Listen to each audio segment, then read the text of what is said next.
Olá, meu nome é Joaquim, eu sou biólogo e professor de ciências biológicas. A aula de hoje é sobre patologia, fungos. Então a gente vai estudar a patogênese, a virulência e outras importâncias sobre aqueles organismos que compõem o grupo dos fungos que representam alguma importância sanitária ou patológica para os seres humanos.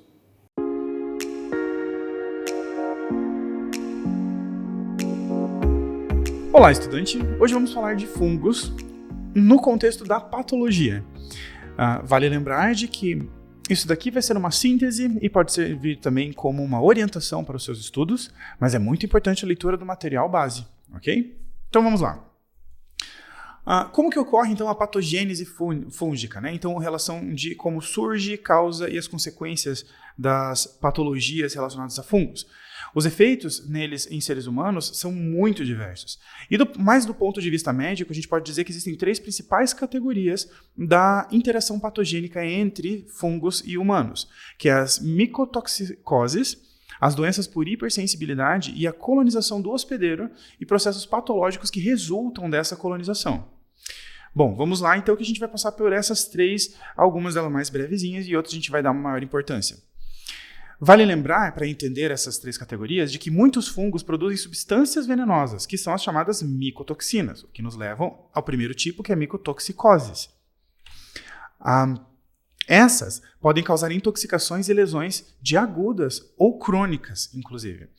A ingestão de cogumelos venenosos, por exemplo, como o da espécie Amanita phalloides, ela pode provocar lesões gravíssimas ao fígado e aos rins, e resultar, inclusive, numa porcentagem muito grande daqueles que se acometeram acidentalmente a Amanita phalloides, até o óbito, inclusive. A ingestão de pequenas quantidades de toxinas em alimentos que estão contaminados por essas micotoxinas e não contaminados necessariamente pelo fungo, como, por exemplo, do Aspergillus flavus, da espécie, pode causar lesões crônicas e até mesmo neoplasias. E, sem contar que os derivados de produtos fúngicos, eles podem também causar perturbações mentais profundas e permanentes, como o uso do LSD e etc. As principais doenças fúngicas de importância médica são principalmente as micoses, a aspergilose e a criptococose. A micose é um nome genérico, né, que a gente tem, dado as infecções que são causadas por fungos que atingem a pele, as unhas e o couro cabeludo. O desenvolvimento de micoses está bem ligado a fatores como um sistema imunológico enfraquecido, seja por qualquer motivo, como, por exemplo, uma situação de estresse, a pessoa está inserida em um contexto de muito estresse e isso acaba diminuindo as suas defesas do corpo, aumentando a chance de ser atacada por fungos que normalmente o organismo da pessoa combateria. Além disso, é sabido de que o alto índice de micoses também está relacionado com o consumo excessivo de açúcares, além da existência de alergias, o que faz com que a pessoa seja vulnerável a esses contatos. E as micoses, elas são classificadas, então, por exemplo, superficiais, aquelas que ficam nas camadas mais superficiais da pele ou dos pelos, aquelas que não rompem nenhuma barreira de proteção, nem as primeiras camadas, e até aqueles que não se proliferariam em um tecido que não seja esse mais superficial, né? Aí existem as cutâneas, que são também conhecidas como dermatomicoses. Elas afetam a pele, os pelos ou as unhas. E elas são bem conhecidas, não apenas dos profissionais da área da saúde, como também os profissionais da área de estética. E então, além dessa, e vejam que a gente está indo cada vez mais para dentro, no corpo, no organismo, digamos assim, temos as subcutâneas, que elas são infecções que elas envolvem não só a derme, mas os tecidos subcutâneos, também o músculo e até as fáscias, né, que são tecidos que revestem os músculos e vários outros órgãos, que ajudam a manter tudo no lugar onde deveria ficar. Aí existem as sistêmicas, ou também conhecidas como profundas, que são aquelas que se originam primariamente no pulmão, né, estatisticamente falando, e em outros órgãos internos, também porém numa menor a menor ocorrência, e também nas vísceras, né? Podendo atingir vários tecidos diferentes, além daquele no qual ele se originou. Inclusive é aí que o quadro patológico é considerado mais grave. E existem aquelas ainda que são oportunistas, e eu já meio que ensaiei isso anteriormente. Por quê? o que é um organismo ou uma doença que seja oportunista? Ela em si pode ser de uma periculosidade baixa, mas como atingir um organismo que está imunodeficiente, acaba tendo um potencial muito maior de dano e até de levar ao óbito, né? Além disso, efeitos de remédios, efeitos colaterais, não só colaterais de remédios, mas de fato efeitos de remédios, eles acabam facilitando também o efeito dessas micoses oportunistas. Aí nós temos como exemplos de micose a ptiríase versicolor, a tínia candidíase, que é com os maiores índices de ocorrência em hospitais, por exemplo, e a onicomicose. A ptiríase versicolor também é conhecido como pano branco, e ela é causada por fungos do gênero Malassezia. Ele é muito comum e de evolução crônica recorrente, então acontece com uma grande frequência. Ela comete principalmente jovens e, mais comumente, aqueles da pele oleosa. Ela é caracterizada por manchas pequenas que podem estar agrupadas ou isoladas. E a superfície dessas manchas ela tem uma descamação que é bem fina, com uma tonalidade variando entre o branco e o rosado. E é por isso que ela recebe esse nome, pano branco. Entende? Desde localizado em uma pequena porção até os casos mais crônicos em que ela se espalha mais, e daí dando essa impressão de que há uma nova camada por cima. Ela pode coçar, mas não é regra.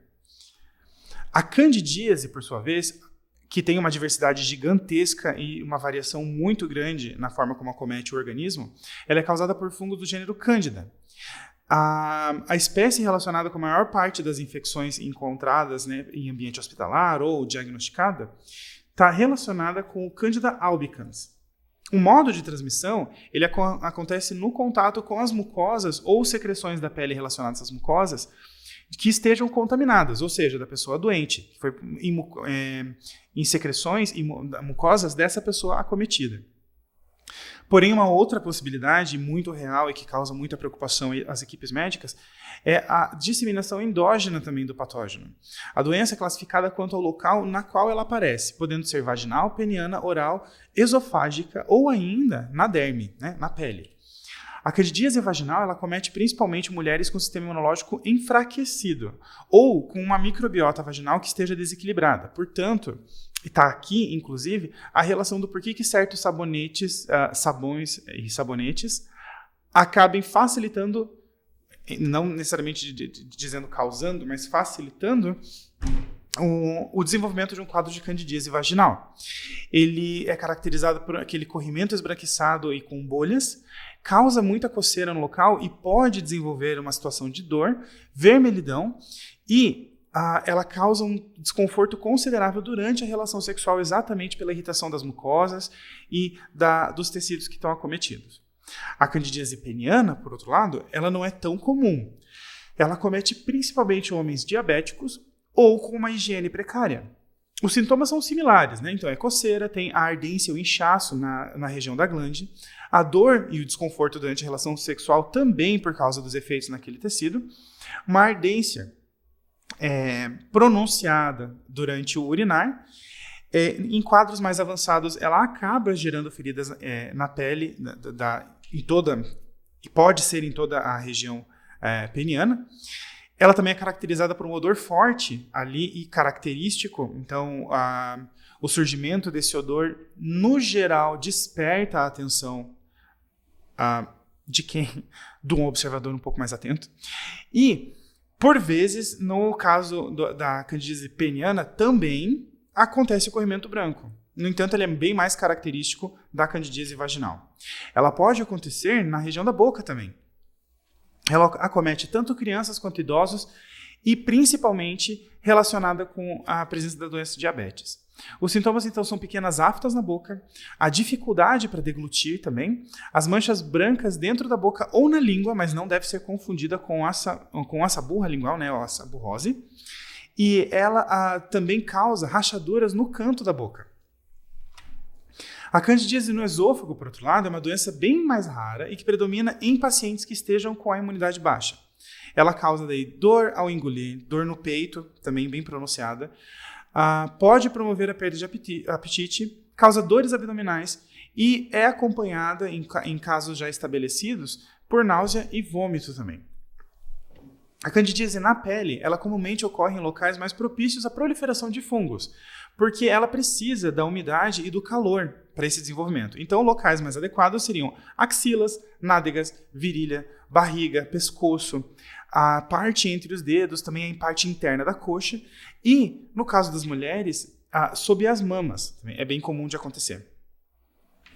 Os sintomas são principalmente a vermelhidão, o escurecimento da pele na região acometida, a descamação da pele também, acometendo também da coceira, exatamente em virtude da descamação, e a liberação de um líquido nessas lesões. Não confundir com a secreção que comentamos anteriormente, liberada pelas mucosas. É bem diferente. Aí, entre as micoses de importância médica, nós temos a tínia, que é causada pelo fungo dermatófito, Trichophyton ou Microsporum, né, desses gêneros. Ela é uma micose que atinge a face, principalmente, o tronco, os braços e as pernas. Essas quatro regiões, principalmente, estatisticamente, né, são as principalmente atingidas. Ela cria placas arredondadas e de cor entre rosa e o vermelho, similar com o pano branco que a gente abordou há pouco. Ela possui, no entanto, bordas escamosas que são mais elevadas e que tendem a permanecer claras na parte central. E, por vezes, ela acaba gerando prurido. Então, ela é bem característica e essa diferenciação do centro com as bordas é o que difere ela principalmente do pano branco. A onicomicose ela é também conhecida como pé de atleta ou frieira. Ela é causada por vários tipos de fungo. Então, ela é mais um caso realmente de proliferação demasiada de fungos naquela região. Pode ser, então, os filamentosos dermatófitos, né, que utilizam da queratina como sua fonte nutricional. Além disso, também, de leveduras que atacam com maior frequência as unhas das mãos, dos pés também. E fungos filamentosos, como as saprófitas do solo. Inclusive, é daí que acontece a contaminação em muitos casos. Né? Andar com os pés descalços acaba comumente, né, entrando em contato com esses micro-organismos. E daí, quando não acontece uma higiene adequada ou está imunodeprimido, acaba desenvolvendo, né, se reproduzindo demais esse organismo. Os sintomas é uma variação pronunciada na cor das unhas em que que está estabelecida essa infecção. Essa variação na cor ela pode ser esbranquiçada ou ainda com tons amarelados ou até mesmo escuros, né, mais para o lado do caramelo. Ele acontece em casos mais avançados e estabelecidos já dessa infecção, o descolamento das unhas, se não do espessamento que pode ser seguido pelo deslocamento. Ela forma, em casos não muito profundos, as manchas brancas na superfície da unha, que podem também levar a um descolamento futuro, e causa uma dor desagradável e um odor que a gente pode também chamar de desagradável. Ele é um odor comum de fungos que tem essa interação com queratina, com gorduras, etc. Então, assim, ela é uma infecção bem característica. E temos um também que é inimiga da equipe médica, que são as aspergiloses. Ela é geralmente causada pela inação do esporo do fungo, né? E do fungo da espécie Aspergillus fumigatus. Mas há um aumento progressivo também dessa doença, causada por outras espécies do fungo, como o Aspergillus flavus, os Aspergillus niger e o Aspergillus terreus. As manifestações clínicas da aspergilose, elas são determinadas principalmente pela resposta imune daquele que foi contaminado. E elas podem acabar, então, se apresentando de uma forma alérgica, saprofítica ou até mesmo invasiva, né? Voltando às classificações que dei no início dessa aula. Existe a aspergilose broncopulmonar alérgica, né, que ela se caracteriza por episódios de asma aguda, resposta a uma corticosteroide ou por asma corticoide dependente dessa infecção, com sintomas não usuais, né, mas que também podem ocorrer de febre, como resposta imune à aspergilose, e mas a destruição dos tecidos ali da via aérea, que pode comprometer a respiração. Na forma saprofítica, o aspergiloma é um conglomerado de hifas, muco, fibrina e restos celulares que ficam no interior das cavidades pulmonares. A aglomeração no tecido das cavidades pulmonares ela pode ocorrer, então, na forma de cistos ou de bronquiectásias, no caso. Os sintomas são principalmente a tosse produtiva, crônica, que está associada à alteração radiológica, capaz de ser identificada, então, em radiologia. Ela é caracterizada, a alteração que pode ser visualizada, é caracterizada por uma massa arredondada que também é móvel, né? Com uma densidade que é próximo do líquido, lembrando que está localizada ali nas cavidades pulmonares, e ela causa um espessamento pleural da região que está próxima àquela cavidade, o que é de um risco muito grande, dependendo do quadro do paciente. Ela normalmente ataca pacientes que já apresentam alguma doença pulmonar adjacente a essa infecção. E por isso que é um problema tão grande, principalmente quando a gente discute o quadro de infecções hospitalares. Na forma invasiva da aspergilose, ela gera um quadro infeccioso de altíssima morbilidade e mortalidade, principalmente em doentes, em adoecidos imunodeprimidos. Além disso, isso se dá principalmente pelo fato dela se espalhar muito rapidamente, utilizando da corrente sanguínea, o que causa aquilo que já vimos anteriormente, de atingir para além da sua origem outros tecidos no corpo. Por isso tão perigoso também. A gente tem a criptococose, que é causada pela inalação dos esporos dos fungos Cryptococcus neoformans e Cryptococcus gat, normalmente atacando os pulmões, mas ele pode, para além daquele local de origem da infecção, se espalhar para outros tecidos. Os agentes etiológicos eles estão presentes principalmente em árvores, como o eucalipto, ou em solo contaminado com fezes de pássaros.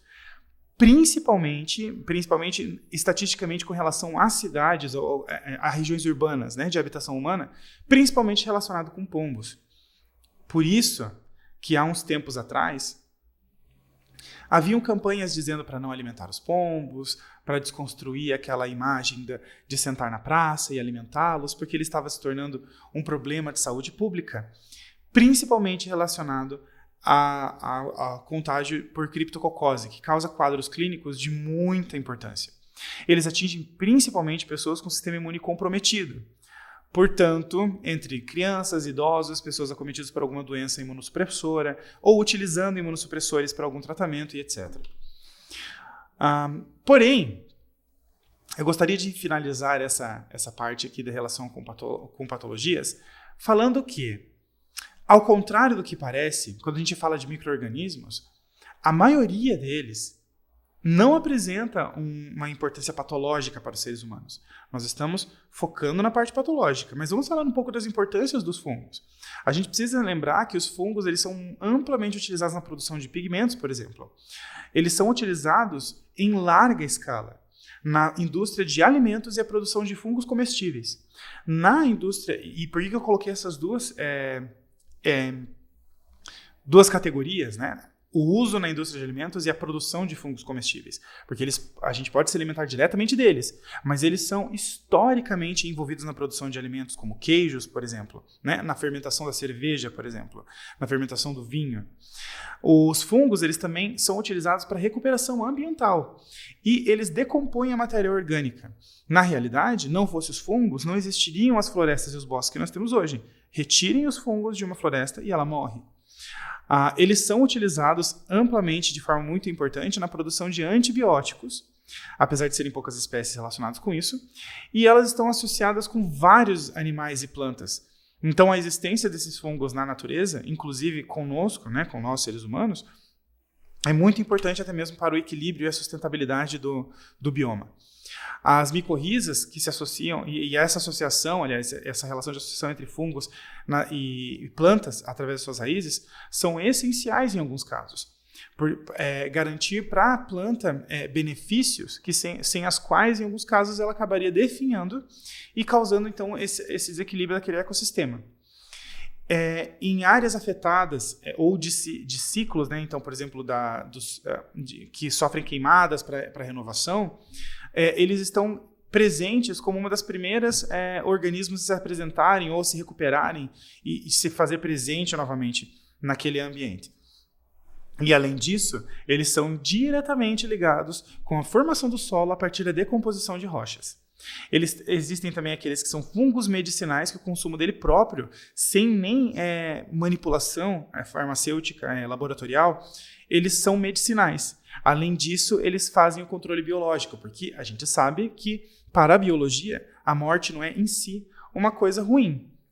E essa relação patológica do fungo com os organismos é uma ferramenta de controle biológico também, de pressão evolutiva e adaptativa, então todas elas muito importantes para a natureza. Essas são as referências que a gente utilizou nessa apresentação. Então, lembrando mais uma vez que isso aqui é um guia para você para utilizar com o material de base que estará disponibilizado para você, e não esqueça de fazer as atividades que já estão disponibilizadas no ambiente virtual, ok? Fique bem, até mais. Então, por hoje é só. Não esqueça de conferir o texto base e de realizar os exercícios que estão disponíveis no AVA, e a gente se vê na próxima.